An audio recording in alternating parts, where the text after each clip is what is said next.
আসানসোল গ্রাম বসন্ত উৎসব কমিটির উদ্যোগে পালিত হলো তাদের 20তম বসন্ত উৎসব। এই উৎসবে কচিকাঁচা থেকে শুরু করে সমাজের বিভিন্ন স্তরের মানুষ অংশগ্রহণ করে। রামসাহের ময়দান থেকে এক বর্ণাঢ্য প্রভাত ফেরি গোটা আসানসোল গ্রাম পরিদর্শন করে। এই প্রভাত ফেরিতে কীর্তন ও ধামসা মাদলের দলকেও দেখা যায়। বিশিষ্ট সমাজসেবী শচীন্দ্রনাথ রায় বললেন, বসন্ত উৎসব আসানসোল গ্রাম বসন্ত কমিটির পরিচালনায় এটা আমরা 20 বছর আগে চালু করেছিলাম। দেশের সমস্ত কচি কাঁচা এবং মহিলাদের আধিপত্য রয়েছে এখানে, এবং মহিলারা এটা এখন পরিচালনা করছে। আমরা পাশে থেকে তাদেরকে সহযোগিতা করার চেষ্টা করছি।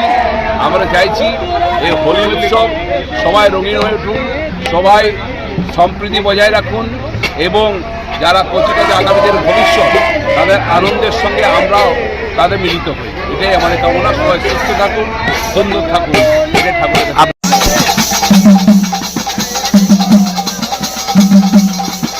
আয়োজক ঝুমা রায় বললেন,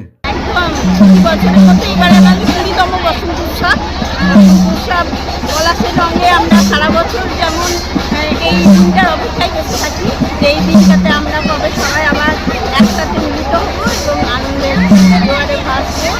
এই উৎসব আপামর জনসাধারণের উৎসব হয়ে গেছে, শুধু আসানসোল গ্রামের মধ্যে সীমাবদ্ধ নেই।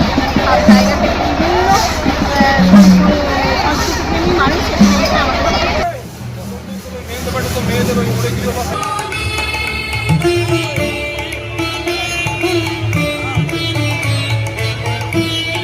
স্থলে জলে বনতলে লাগলো যে দোল।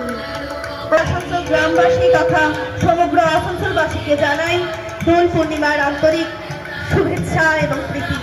তবে আমাদের জীবন শুরু করি এই কামনা নিয়ে আমাদের প্রত্যার্পণ করেছি আমরা অত্যন্ত আনন্দের এবং গর্বের সঙ্গে জানাই আসলের অন্যতম প্রাচীন এবং ঐতিহ্যমণ্ডিত বসন্ত উৎসবে সমগ্র আসানসোলবাসীকে জানাই আমন্ত্রণ।